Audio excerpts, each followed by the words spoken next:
Welcome, community. This is Charles Wyckoff, Universal Equality for Humanity. You can find me on Facebook group and also a YouTube channel. And today I have the honor to have Robert with me with SOL, which is called Seeds of Love, Uganda. And he is the director. And today I will be speaking with him about his organization in some detail so that people would understand what his mission is, what his vision is for his organization that is based in Uganda, which is a humanitarian effort to helping people in serving people suffering in poverty. So most of the video will be focused on Robert's and asking a few questions. But first of all, I welcome you, Robert, to the YouTube channel. Thank you, Mr. Wyckoff. I'm also happy to be part of today's meeting, and I'm happy to meet you today. All right, thank you. And thank you for joining. Now, before I ask about your organization, Seeds of Love, I want to get to know a little bit about you, your background, why you are inspired to help children that are living in poverty. So go ahead and explain yourself and give a little bit about your background. Okay, thank you, Mr. Wyckoff. I'm called Robert Watuwa, coming from Elgon region in eastern parts of Uganda. I'm a married man with 2 children. I'm 30 years old right now. I went to school and I qualified with a degree in mass communication. I was in journalism for something like 5 years. Then after that, I started doing humanitarian work. So I have worked with 2 organizations that have been doing humanitarian work for the past 6 years. So that's where I got that zeal of serving the community and serving the most impoverished people. And that is when I had this idea of starting called Uganda, Seeds of Love Uganda in 2020. Starting Seeds of Love, of course, it came because of the challenges that we were facing here and there. And, I thought that was the best idea to move with. So particularly that is what I can talk about myself. And you said that you're Christian. That helps you out too? Yes, I'm a Christian. Particularly I'm an Anglican. I don't know if you know that Anglican, but yeah, of course, I'm a Christian. And I come from a humble background in the district of Namisindwa. That's where I was born, in Popoto sub-county, in a village called Bwaruhuli. That is where I come from. Now, how has your beliefs, Jesus Christ has helped you? Okay, thank you. So believing in Jesus Christ, it made me feel everything is possible. And if you have too much trust in him, of course, everything comes to accomplishment. And I have a belief that if you start something at one day or the other, it will come to, to be done if you have belief in Jesus Christ. And if you look into the Bible, we are here to serve the most needed people. We are here to serve those people who are in need, the widows, the orphans. They really need our help. So we are not only doing it as an organization, but we are directly serving, what Christ said. So we are here to serve. We are serving God as well as, serving humanity. Sounds great. I also have a belief in Jesus Christ, and he has helped me a lot.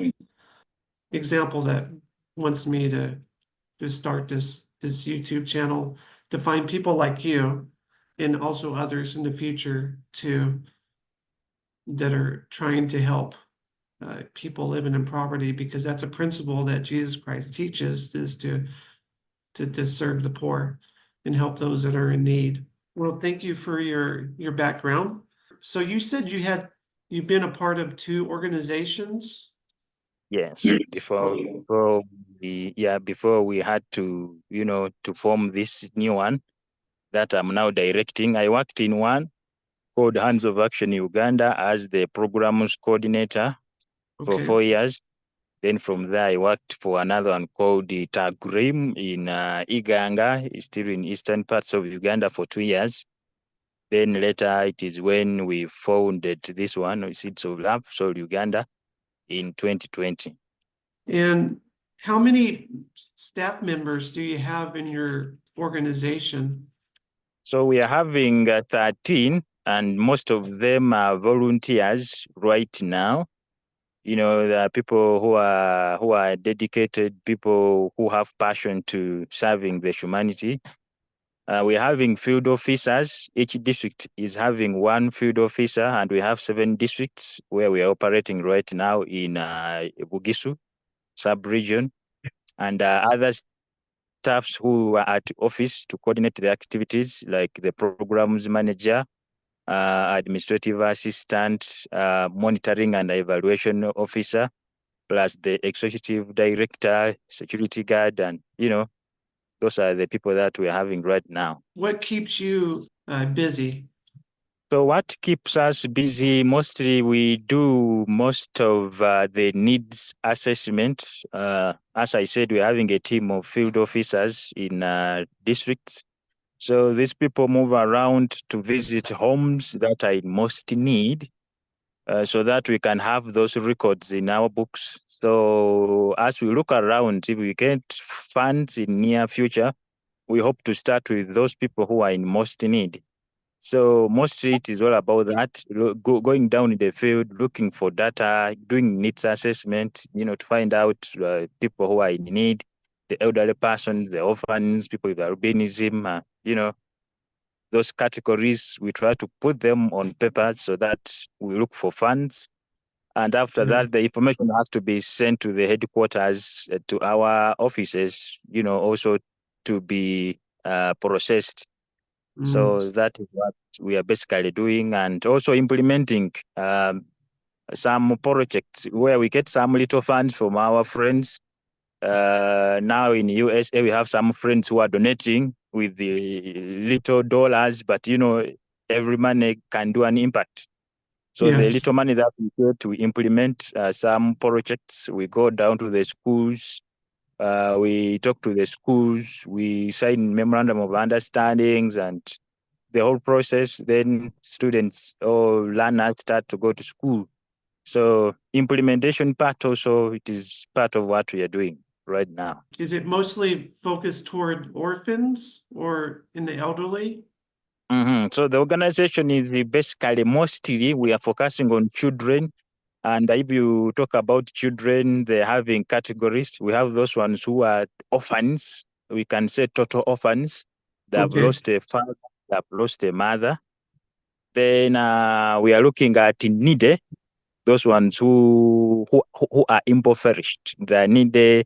Maybe their parents abandoned them. They have no one to take care of them. Those are also the categories that we look at when we talk about the children. Yeah, that is it. Also, children with albinism, that category also, it is a bit tricky that they also need our support in one way or the other. So those are the categories that we are looking at basically when we talk about children. So elderly persons, yes, they're also vulnerable because they don't have no one who can work for them. Most of them, they don't have energy to go and do work, which means they don't have anywhere to eat. They don't have money to maybe get treatment, things like that. So we also target those ones. They need a serious support from Seoul, Uganda. Then leaving that aside, we look at people with disabilities. Of course, they are also vulnerable, and it is also another category that we are looking at. One thing I've noticed in Uganda, there's several organizations that want to help the orphans or the young people? What kind of programs are you offering for the children when it comes to education? Okay, so for the children, we are looking at, as I said, there are a few that we are supporting right now as we look for funds from our friends from outside. But the little money that we get, we are targeting at education first. So education, we pay school fees for a child of the categories that I mentioned. We pay school fees, full school fees, where they can also get a meal from school. As I told you that these categories, they can't even afford a meal a day at their homes. So it means they get a chance to get a meal from school. Then we also buy for them school. For now, we are coordinating with the other schools that we are working with that are already in place, but of good standard. Those are the ones that we are collaborating with. But we are having a long-term plan that in future, Seeds of Love will have its own schools, whereby we shall not need to go to make collaboration with other schools, but we shall have our own schools in place so that it will be easy for us to coordinate and make sure that the standard is appropriate, and so that we can be closely in touch with the children that we shall be supporting. So are you in with coordination with the government, civil leaders?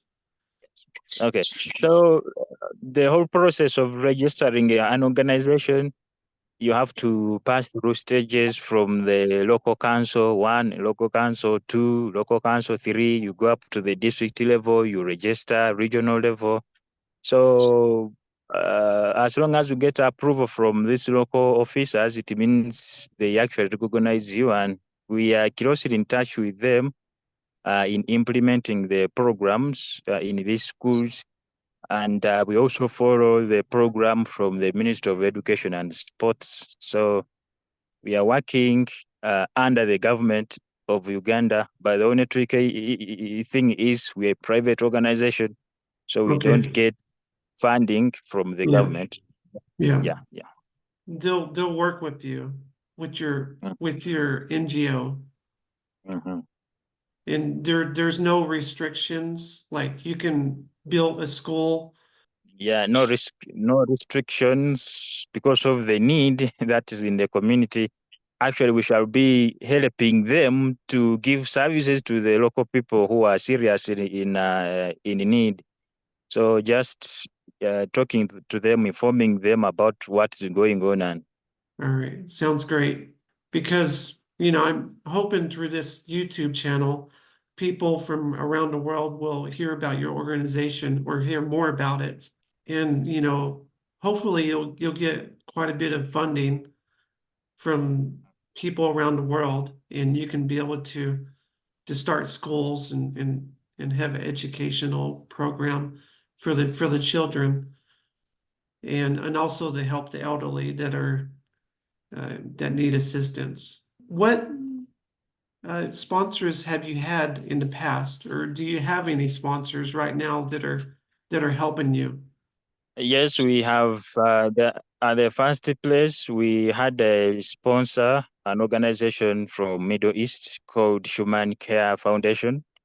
They were here, they came up to our organization, and we made a collaboration on relocating 5 children. Those were total orphans, and they were in a disaster-prone area during rain season. They were almost going to die because of floods and mudslides. We relocated them. That was in 2023. Yes, 2023 in January.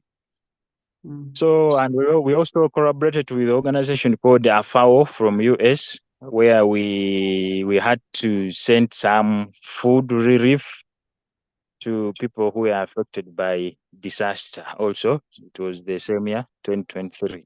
So far those ones. But this year, as I said, we're having friends. If we post something there or on our social media handles, there are some who come in and they try to donate some money on our PayPal account. And that is the money that we are using right now to run some of a few projects. And of course, we are praying hard that in near future, we have hopes and believe in God that things will happen and we shall reach out to more people. With your sponsors, what kind of things have they donated to you? We have not received anything in terms of material, but most it has been in terms of cash. It has been Okay. in terms of cash. Only that Human's Care Foundation, they donated the cash and also some books, textbooks for the learners, for the children. They came with textbooks and other things that are used at school, like pencils, those those colors and other things. They donated them. So Yeah. any kind of donation, if it can create an impact, we really appreciate. Okay. In Uganda, I visited Uganda this year, and I've noticed that there's a lot of orphans. Why is there a lot of orphans in Uganda? Like, I mean, is it because of parents? I mean, I've heard from another organization that sometimes parents abandon their children because they can't afford to take care of them. I mean, what's the cause of orphans in Uganda? What's the cause? Okay, thank you. I will attribute this to, first of all, poverty. As we said, that's a very big challenge. So it means if you don't have access to finances, if you fall sick, you not get the required medication or treatment, and it means the death rate is too high. So Mm, some of the parents they die because they are not able to get proper medication because of lack of finances. That okay. could be so people who die maybe to HIV, AIDS, people who die to even malaria is killing people seriously because Mm, people don't have money or access to good medical facilities because of lack of cash and poverty.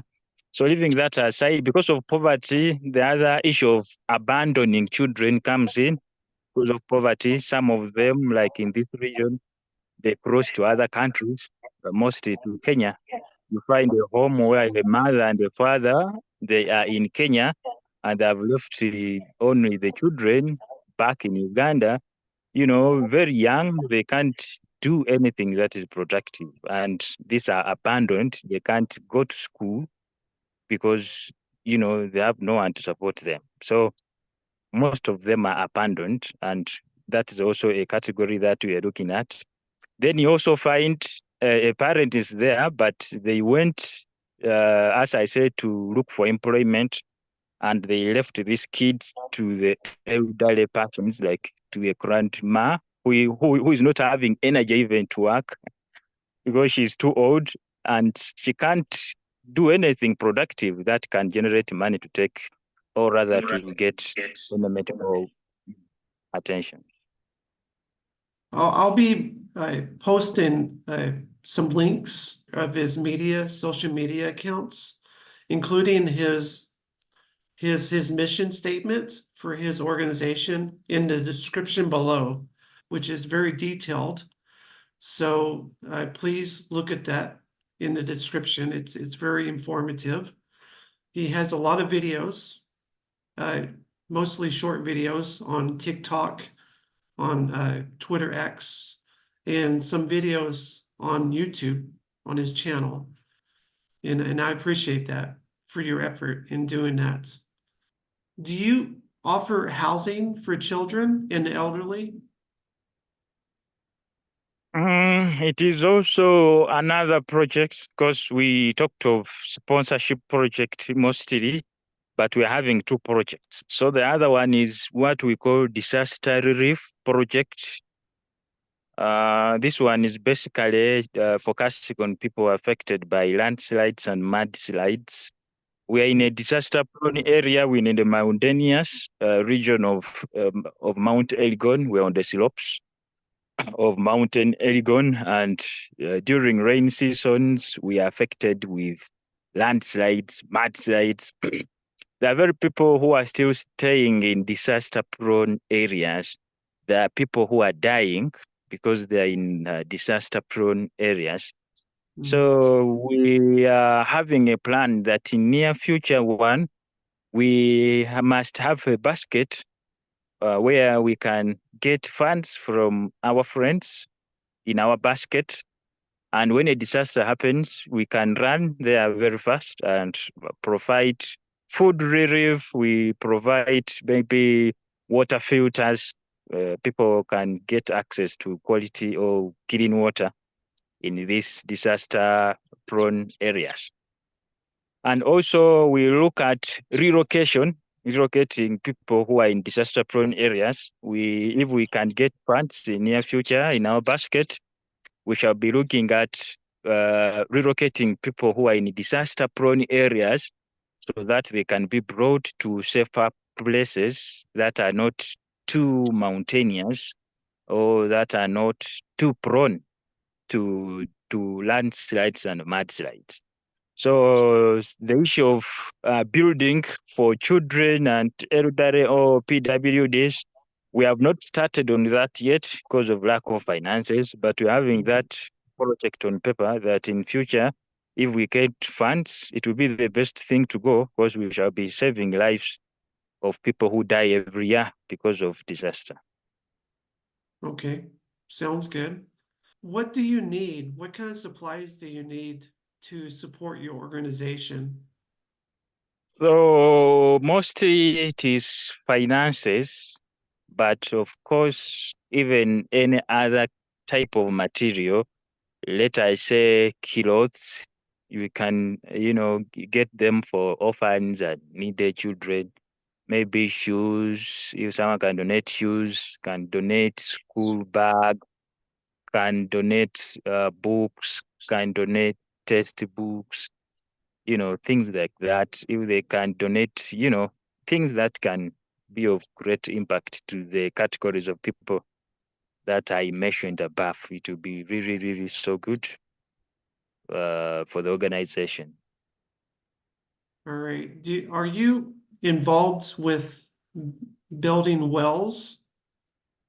Wells, no, right now we are not in that, but Okay. we are on the aspect of water filters. We see that the wells that we have, most of them are contaminated, especially if it rains. As I said, when in disaster prone, we're in highland areas. If it rains, water gets contaminated with germs, and an option of giving people water filters, helps them to get clean water finally. And do you offer housing for children that don't have a place to live? Or is that something else?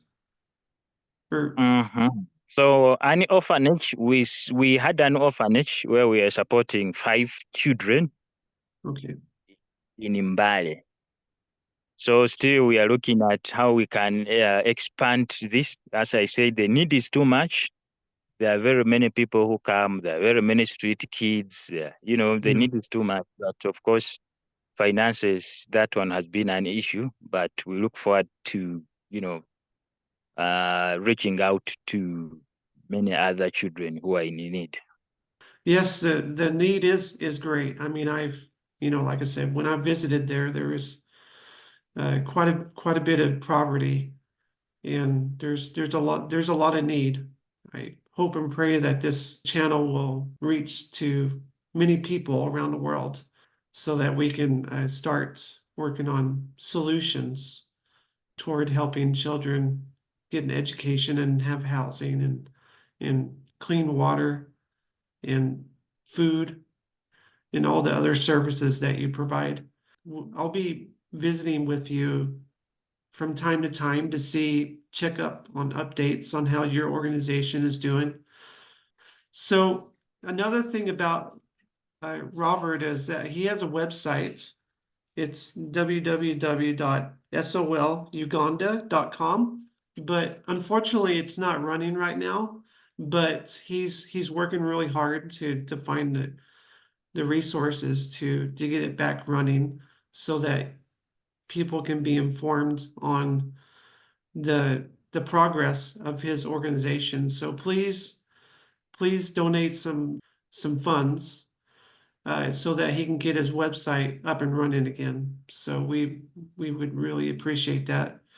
Anything helps. There's 8 billion people on Earth, and I believe that if we can all chip in a little bit, that 8 billion people can amount to trillions of dollars toward helping people suffering in poverty, wherever these NGOs and nonprofits are in the world, trying to work together. So, and I want to thank you, Robert, for being with me in this meeting, and I wish you the best, and I wish you a great day, and God bless you. Thank you. Thank you. The Human Care Foundation team began 2023 with a work trip to Uganda, whereas the delegates personally got acquainted with the partners who are the NGO leaders in the region. Seeds of Love Uganda is located in the city of Mbale. It is a 5-hour drive from the capital Kampala. The HCF team was met by the Executive Director of Seeds of Love Uganda, Robert Watuwa. What is this place called? We are in Ibumbobi. This is the Bunkoko side of Mbale district. The activity that we do here, this one is our learning center. We are there trying to help these younger kids, mostly nursery section. And because of finance, we started with only the first 3 classes. Nursery section. Nursery still. Yeah, that is baby, middle, and top class. They are the ones that we are handling now. We have an enrollment of 120. That's for the visa. You can have someone who is having parents, but he cannot afford. Yeah, they don't afford. Okay, parents who can't afford. Okay. Or that these kids who are staying with their grandmas, those people cannot do any work. Okay. Yeah. So, okay. Yeah, we are supporting that category. Children with staying with the grandparents. Those elderly people who PWDs. Okay. Those people cannot go and do some work. Okay. Yeah, they cannot work, so they don't generate any money. Okay. So they are needed. Okay. What is today's activity with the children? Are they going to show them some kind of dance or? Yeah, we were preparing for a dance. We are in the holidays. Yes. And these children should not just be home. Okay. Yeah, they have to come and do some exercise.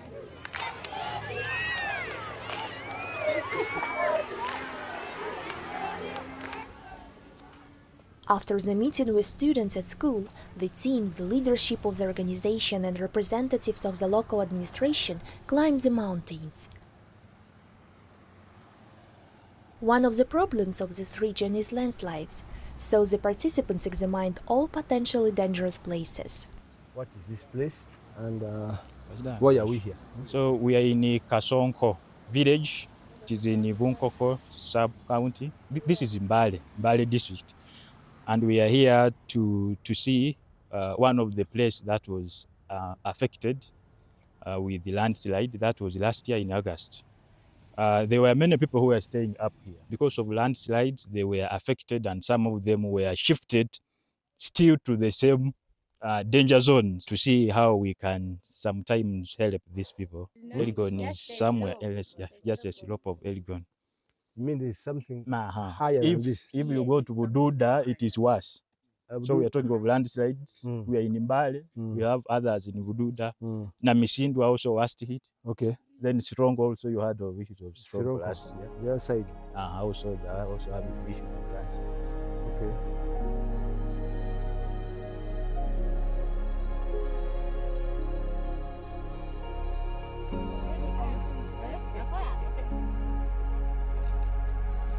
At the end of the study tour, the HCF project leader visited the shelter, which houses more than 20 orphans who are directly affected by this problem.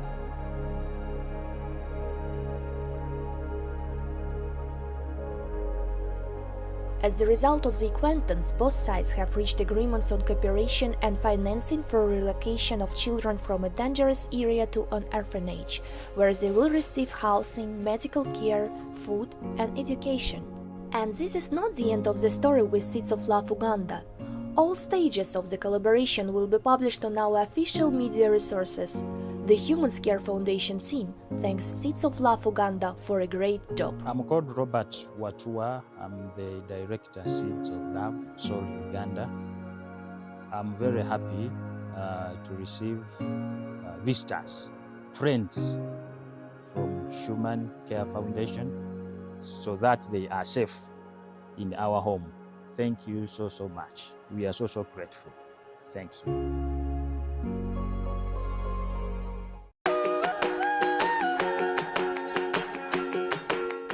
My name is Kakasa Benotri. My name is Kwambejon. My name is Kwanwanyai. My name is Nadia Sabes. My name is Kakaiso. I like dancing. I like football. I like reading. I like watching. I want to be driver. Kakai, lidi ndi barina.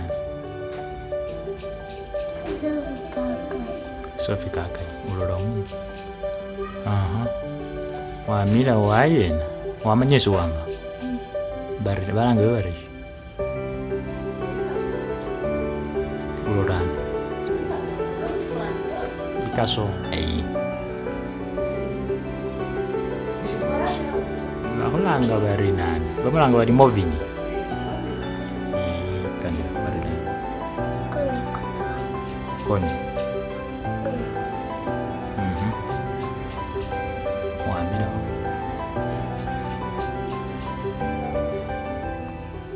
Wamanyesu wanga.